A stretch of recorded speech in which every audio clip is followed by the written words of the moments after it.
yeah, you only have the Sonya stun. I'm out of here, boys. Yeah, it goes in whiff form, cleaves right on out there, Yeah. man. Communication needs to be key, and it's time for us to communicate to you which battleground we're going to for game number 2. We are going to BOE, Zealots with the pick, as Dignitas will be getting first pick. Zealots again with the map pick. So let's find out if on a more team fight focused map they have a better chance against Dignitas. But as we just saw, Dignitas not only winning map 1, but also being very cutthroat about it. So that's exactly what they want. They want to win the series without dropping a map. They know that it's super important. We could end up in a crazy scenario at the top 3 when we're talking about which teams go to the Western Clash. So and every map counts. We repeat that all the time, and we repeat it mostly about Fnatic as we are highlighting how they are trying to set themselves apart with the eyes on the prize, the end of the year, BlizzCon. But when we're now talking about Team Liquid losing to Trick, Experts taking second spot, Dignitas struggling, we have currently about 4 teams that are trying to get these spots up at the top, and it could all come down to the map score in the end. So it's super important for Dignitas to take this with a 3-0 ideally if they want to aim for the top 3 spots again. I don't know if you said this, Caldor, but I think every map counts. I think I should have pointed that out because I really think that we need to make it more clear to our audience that the maps are really important. Well, now's a chance. Does every map count? Every single map counts. Every map Every counts. So we're going into BOE, and this is a battleground that we see picked pretty often. Gets picked pretty often by the Zealots. Whenever they are on a losing streak, they go straight into it, and they've been on a couple of losing streaks. Feels kind of mean of me to say, but the last couple of matches they've gotten beat 3-0, and they go straight to BOE. So this is a battleground they are comfortable on and they want to play on. Yeah, and now they have to prove that they have something prepared here. First thing that happens is Dignitas bans out Oriel. She's fantastic for all these sustained fights that we have in the middle. If you have a good battery to provide her with hope, you can dish the damage out. Question for me is really what the Zealots are going to ban here, what their own thought process is. We have, of course, our high priority heroes. Uther, Genji, Nubarak oftentimes playing a big role here. Could even see a focus on something like the Haka and Stitches again. All these heroes have played a massive role in Battlefield of Eternity in the past. Yes, that they have. Typically, from trends, Zealots goes for the ban on the heroes that are good with the single target DPS damage. The Greymanes and the Vola have been their bans in the past. But I think Dignitas, there is definitely a large room here to ban out the Stitches consistently. You just don't want to give JPL that chance to be able to bring out the hooks that he has dismantled many teams with. He is too effective on that hero, especially when he has the rest of the lineup of Dignitas behind him. It's actually even a bit worrisome that they are waiting this long for their ban. They really seem to be heavily debating what they are going to do here. And Uther is the ban in the end. But considering that we are talking about the first ban here, that was a really long window that they used for this. Well, Uther has been banned down, and Dignitas will answer back with their pick. It's going to be the Nubarak right away. So Nubarak being brought out here from JPL once again. Zealots will have the Genji left open, and they have shown favoritism towards that Genji, but I still feel like Greymane in particular is a little bit better than Genji on this battleground for the single target DPS. I feel like that and Infernal Shrines is a world where maybe Greymane just edges out the Genji. Just take both. Just take them both. Yeah. No problemo. There you go. The Uther being banned out wouldn't be a bad choice to go ahead and go for those two both. So I think having a tank, though, could be good for Zealots. I think Mopsio in particular looks a little bit better on the Stitches whenever we do have him on the roster. We've seen it a couple times in the past. Yeah, Mopsio's hero is something that I am also wondering about. I could even see him on the Muradin maybe. True. Something that has definitely the ability to sustain the front line alone, maybe even with a double support. But then again, Uther's banned. Oriel is banned. Double support would mean that you go into Rega and Tacita early on, and I'm not sure if they can pull it off, especially since the next ban phase is coming in after their 2 picks. So they go for the full reset team. They have Genji and Li Ming taken. Dignitas, I wouldn't be surprised to see them head into the Rega right away. They could even try to set up a bit of quite a support show, but just simply push Zealots into a certain direction here. Rega pick would definitely be strong, but we have seen Dignitas with a lot of charism too. Yeah. A lot of charisma in the past, especially on this battleground. Li Ming getting picked up early for multiple reasons. One, she'd probably get through to the ban phase if you don't pick her up here. And 2, taken away from Mane. As always, a solid choice here, and it's great for the DPS on the Immortal. So there it is. Dignitas in the past, they have moved into Kerosene. It's mostly the 4th pick they move into after supports do get choked out. But I think I agree with you. I wouldn't mind seeing them move into that Rhaegar, that cleanse being available. Always important to have in the rotations when you see the Oriel and Uther ban already at the top. Greymane Rhaegar, I would really like that now, so they would put the additional pressure on. Dignitas, Greymane is definitely a great hero for Snitch in particular, so I wouldn't mind that in the slightest, and you can always play around Zelia later. But they actually don't even mind giving Rhaegar over, so they pick Greymane still for Snitch, but they have Arthur's already taken for Zelia here instead. I would have expected him to pick his hero a bit later, so that leaves still bans on the healers up. Zealots, for example, could decide to just simply ban out the Karazim, pick the Rhaegar for themselves, and that would force the hand of Dignitas, pushing them down the road of a potential Morales pick, a Brightwing pick, for example. There's still a couple of options, but it would definitely limit them. If we do go down that path, I actually wouldn't mind seeing the Lucio pick. I believe this is the patch where we actually have the Lucio slight buff that's here. Lucio great in the double tanks. Granted, the cleanse not being available for them, but if Rhaegar does get taken away, and Rhaegar's actually looking like a ban, I wouldn't mind seeing Lucio in particular on this battleground because he can float around the side, keep his 2 tanks up nice and healed, and the late game power spike that he gets can be great if you can get there. Yeah, so if they ban Rhaegar, then I'm curious what they are going to pick. Again, Karazim, you said Lucio is also an option here for them. I don't think we're going to see a Morales on the side of the Zealots. It doesn't make too much sense against the Nuburak and the Greymane, and also the potential for more dive for Team Dignitas. I think it would be too great of a risk. Dignitas definitely is going to go away from any kind of support bans, I'd say. You know, more likely to target the front line now. So the frontline bans could be good here, but what if you just banned out... Would you ban out Tassadar with leaving Genji? No, I think you would leave him up. So they're not going to go into a third back line to synergize that. Yeah, I don't know. Dignitas is also quite heavily debating this now. This is a hard one. Yeah. There's no obvious answer. You can still think about Malthael, to be honest, for a solo laner up at the top if they're worried about that. The Haka hasn't been banned out yet either, so there's definitely options that the Zealots could use. The Haka has risen on Battlefield to oftentimes the position being the first ban, since teams are a bit afraid of falling behind around level 10 when the second Immortal is into play, and that the opponent takes the Immortal and runs away with the lead. Sure. So we could see that if they are afraid of it, but it is the Malthael, as I just said. It's a good option for a ban. Zealots could now head into the Haka if they wanted to. They can also play their Zonia again up at the top lane. We've seen Zarmany play that several times now. There's always a chance, too, for Varian, now with Cleanse not being on the field here. Varian into a Li Ming combo can be great on this battleground. A little bit harder for the ramp up as you want to get to the mid game and get to the level 10. Also, we haven't talked about him. Malfurion could be great in that combination too. If you were to go Varian and Malfurion here, you have the Varian go for the engage, you bring out that Twilight Dream, stop Arthas from getting the heals off, out his army of the dead, and you just kill him quickly. Yeah, I'm just not sure if you can make that happen without the Cursed Bullet. Yeah. That's the only concern I have with it. The Cursed Bullet is oftentimes where that sniper combo really sets it up. I'm worried about that ETC. We've seen that once from Mopsio, and I've been thinking about him going into ETC a bit earlier during the draft, but the reason why I didn't even point it out is that he did not convince me at all the last time. He looked very forced to find a mosh pit. He looked hungry. He was like, I want a power slide, I want a power slide, please don't respond. And exactly. So it was very telegraphed when he was looking for it, and if you don't run into that unaware, then I don't think he's going to get it. So those mosh pits were a problem, up to an extent where I actually thought he might even head into the stage dive instead. Yeah. But if they are trying to play this now with the mosh pit ETC again, then I'm a bit worried for him, since that was not his strongest performance that we've seen so far. It just feels he's too eager on the ETC. Yeah. If he has changed the attitude a little bit in the playstyle on ETC since then yes, by all means it can work out, but I would have really expected a different tank here. Well, over to Team Dignitas. It's time to reveal which support they're going to be picking up for their roster. Karazi's been taken away.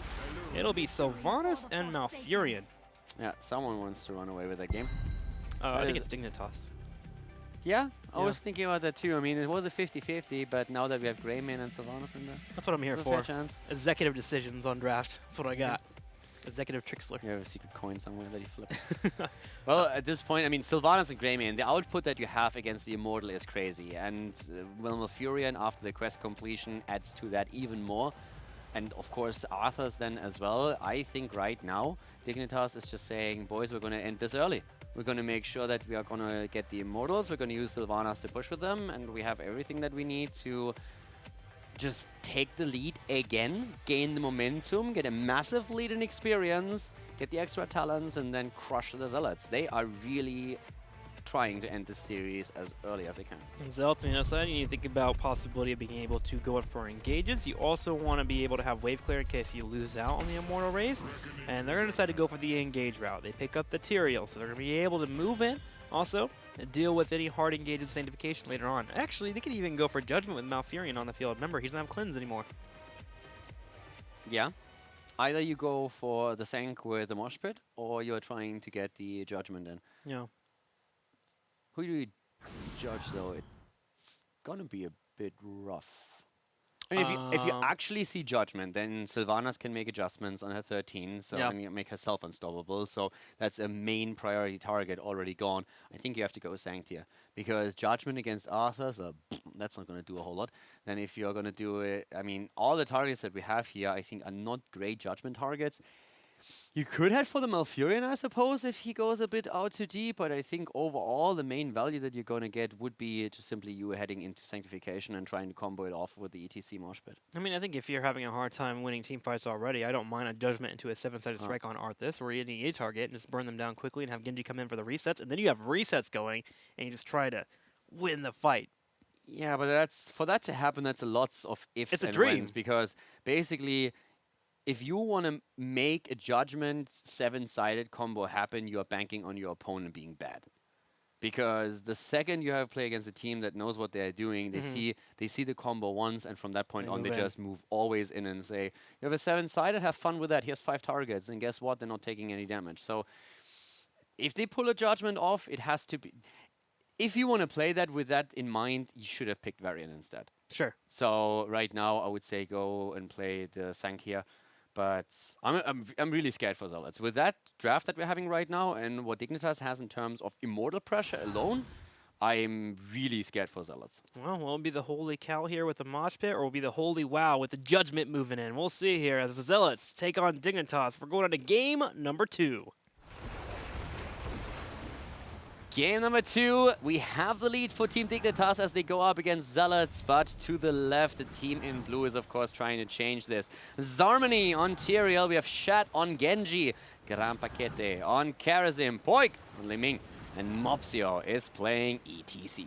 Dignitas to the right, looking in this game really with that Sylvanas gameplay. Zelia will be on Arthas, Bakery on Malfurion, JPL on Anubrek, Mene playing Sylvanas, and Snitch on Greymane. Snitch on the Greymane once again, and yeah, this is a game where Dignitas is once again just shouting from the get-go in the draft that they are trying to crush the Zealots. Immortal pressure from Greymane, from Sylvanas, coming in also, of course, on the side of the other heroes here. Bakery not going into the quest talent on 1, so he's going into Vision instead with a scouting drone, and immediately ETC is being attacked. And Mopsio barely gets away, but this is what we said earlier. Welcome to the problem. I am not sold on Mopsio's ETC, and he can convince me otherwise, of course, but so far I think that he was definitely a lot stronger on other heroes. Well, we'll have another game here to try and prove to you that he can play the ETC life, but for now, Dignitas is applying the pressure pretty well here on the bottom as they get a turret low on health. Tyrael and Arthas will hold out in the top lane, and Shad, hoping to move forward and bring out some harassment, is having a hard time. There is a good thing about the Malfurion is that he continues to really stop that poke that will be coming out with the heals that he can provide on his Q. Yeah, definitely. I mean, right now, Malfurion, it's all about the positioning for him at this point, and Bakery keeps himself far in the back. The top lane, where we have Tyrael versus Arthur still being fought over. Down here, on the other hand, we have Anubrek just waiting for any kind of ETC engage, and Mopsio needs to be careful. He's going to check that bush soon. Checks it, walks forward.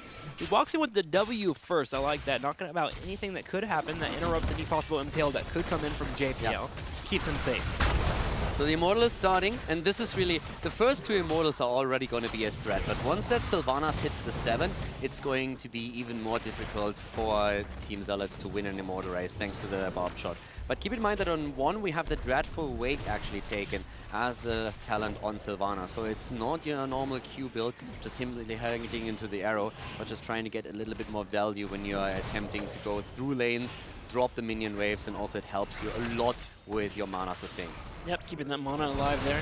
Allows you to push after you grab the Immortal as well, so you throw it into place. So here we go. There's definitely a big downside though. If you start to use your escape tool, your wave 4, to just drop minions, then you have your escape gone. So you need to be very careful about where your opponent is, if you can be attacked, if there could be a flank, and your positioning has to be absolutely on point.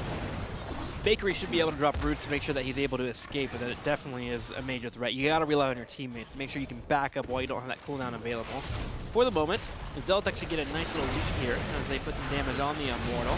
Mopsio taking some damage once again, and that's one of the new problems with the new ETC is he takes damage and he has a power slide out, which prevents you from having the engage that you would like. Definitely should see that spike later on when we get to level 10. Dignitas does rotate up, starts to fight out on the Immortal as well, and this is their main strength. When they get Snitch and Mane on top of that Immortal, they will work through it. And they immediately, after putting Mopsio down to half health, started to engage. They knew that he needed to go back, and all of a sudden they're also jumping on Shen, and this is the kill they've been waiting for. They take him down, and they are starting to chase Mopsio as well. JPL waiting for the cooldowns. He's following Poik, but we have Mopsio also on the run. And we can see Dignitas working on the Immortal with Snitch at the right side. Yes, realizing that they had a 5v4, they went ahead and applied it to a 4v4 and allowed Snitch to get on the Immortal, and he started taking some damage here. They're just trying to harass their opponent and slow them down on the DPS they put onto their own Immortal. Root does connect on Mopsio, he power slides out, and the Immortal stun will get the kill.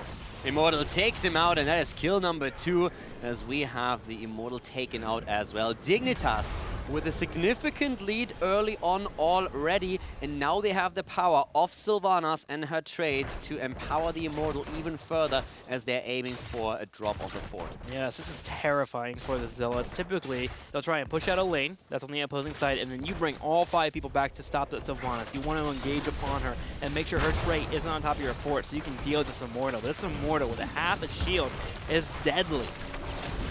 And that's exactly what they are hoping for now. They go through, they disable as much as they can. We have Arthas even rotating to the top. It's a level lead already. Dignitas could grab the level 7 talent even here. And if they do that, things would become even worse for the Zealots. On the back left, he comes in. Root hits Mopsio. Has he power slided yet? There it is. Finally, Mane is able to step forward and start slowing down this fort in terms of defense. Zelia takes a beating overall, but he's still alive with Bakery topping him off. Impale hits on Zarmany, and he will be able to escape, but the fort, it falls. The fort is down, and they barely escaped here. That's true for not only Mopsio, but also Shad on Material. So this is a rough game. Shad of Genji here, of course, but Tyrael, played by Zarmany, was also in trouble. So an entire level lead. They have the level 7 advantage now in Talons, and this is just rough. Now we have the Barb Shot ready for Sylvanas. That's going to make her life a lot easier when it comes to wave clearing, but also in terms of Immortal pressure. The next Immortal could be a disaster for the Zealots if they don't win it or at least take a few kills in the fight around it. Exactly. The main priority for Zealots now is to make sure they stay even in experience, or at least get to 10, or get kills before that next Immortal phase is. They either have to win the Immortal phase, get 10, or at least find some way to stop their opponents from moving forward consistently. It's going to be difficult, but they know what their path is to make sure that if 10 hits for Dignitas, they at least can be near that point so they can defend heavily. Zelia actually gets caught down here, soaking experience, but the rest of his team is moving in. Zelia is still alive. Mopsio missing the slide. Zelia still here, but Genji takes him out finally as we're seeing the Zealots trying to get a second kill. They're moving into Snitch and try to drop him. Shad uses his Swift Strike, but doesn't confirm the kill. Zarmany, on the other hand, on the way out, is dropped on his Tyrael, making it a 1-for-1 trade. A good start for the Zealots getting a kill there, but definitely need to think about possibly backing up. They have to defend the pushes happening in the top lane that's pushing into their keep wall. So now they will pull back, but still have Dignitas to move aggressively into this Merc camp and take it away from their opponents because it's a 4v3. Yeah, Genji is showing at the top lane, allows Dignitas to move in. They are absolutely willing to take these fights, and that is also the Kazura camp now spawning. And both of the teams will look to try and get their camp, but time is running out, so Dignitas doesn't even waste any moving to the top right. Instead, they use Sylvanas to push through, and this is just the power of having the Sylvanas in the mix. They see Genji top, they move in. It's free damage against the fort, and that alone is worth so much as is already. And it also stops the Zealots from grabbing their own mercenary. So the Immortal phase can be the one that they go into and rotate down that and burn it away, and they will do so with Greymane and that Barb Shot being online. They should be able to catch up on the damage already popped on their Immortal on the top there by Genji. Look at it, they're just chunking through this. Yeah, it's super easy for them now. With the heroes they have, this is absolutely not a problem. JPL, stunned by the Immortal as he was pushed back, is in a lot of trouble, but gets out. Zarmany low again, and Dignitas is on level 9.5, meaning that they have a really good shot at hitting 10 around the time they get the Immortal. This could be such a...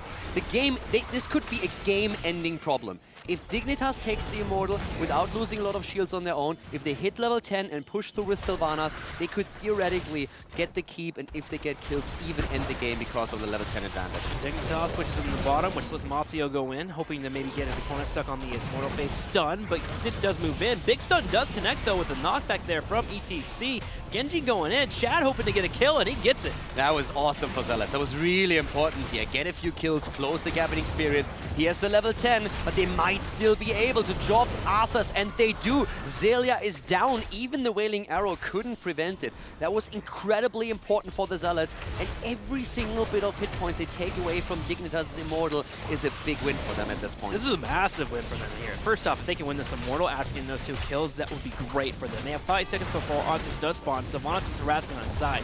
Cocoon comes down on Poyak, but Poyak turns around and puts all the damage into the Immortal. They know that if they can win this Immortal race and stabilize, they can be in a good spot against Sylvanas.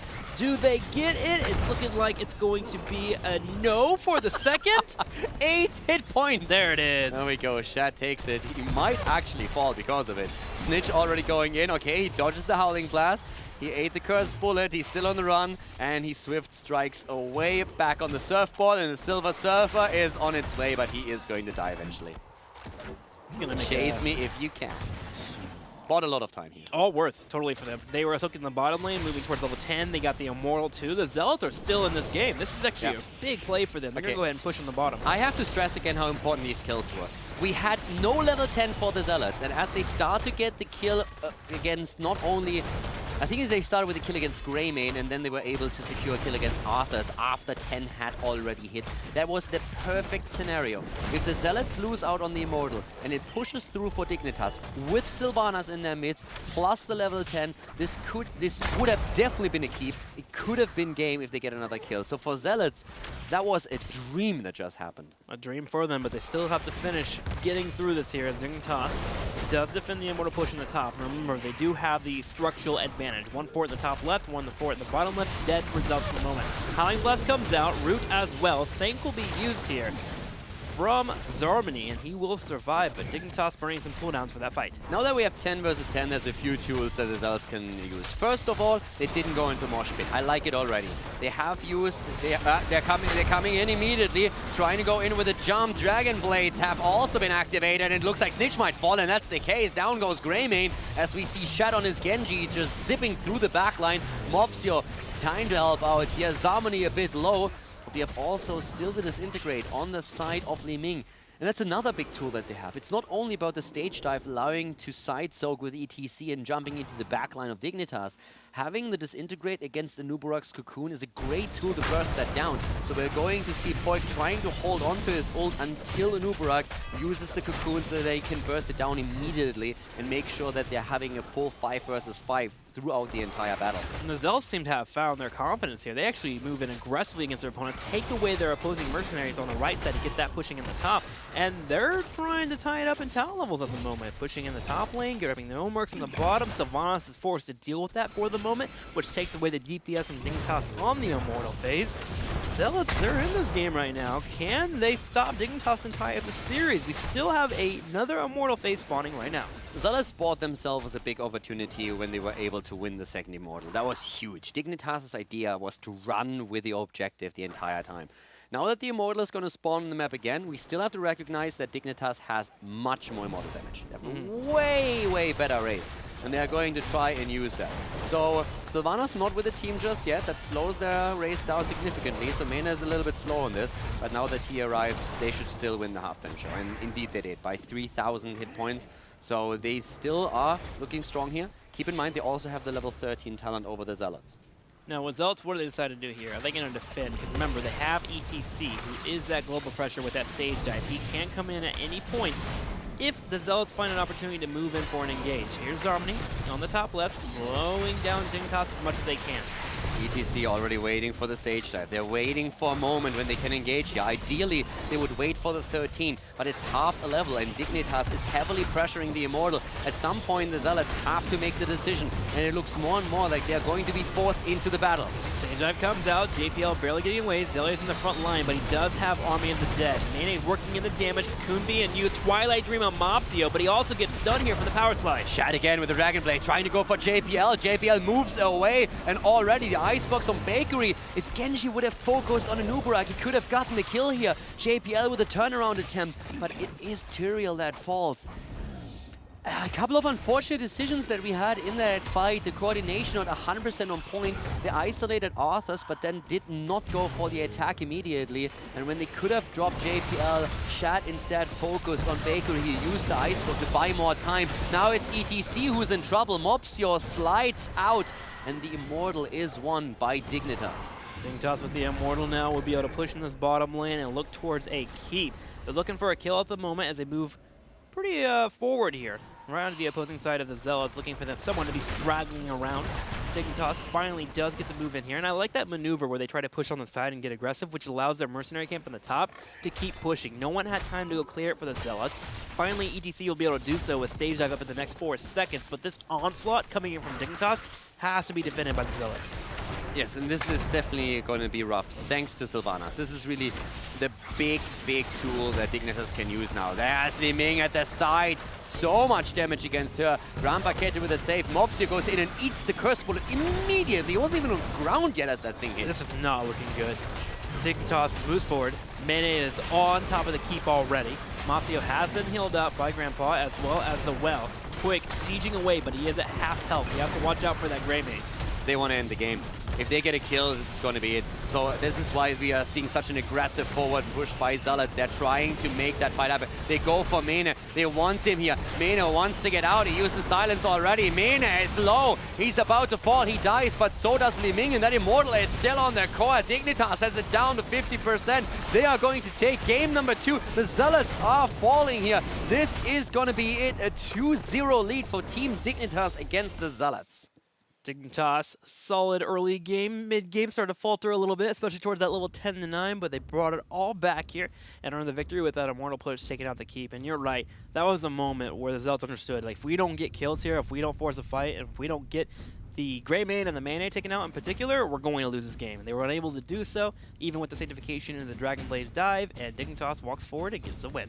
Very impressive performance today. As I said, they struggled around level 10 for a moment. They were just a bit too deep, and it was actually a really cool engagement that we saw from their opponents. So it was more so that Zealots understood we have to force this now, or we could possibly even lose the game. So they move in and take that. But that gives Dignitas now a 2-0 lead. And yeah, this could be another match that Zealots lose without taking a single map. There is a possibility that Zealots in the last 3 matches could be 0-9, which would be pretty unfortunate for them. We'll come back right after a commercial break and find out if they can get a victory against Dignitas.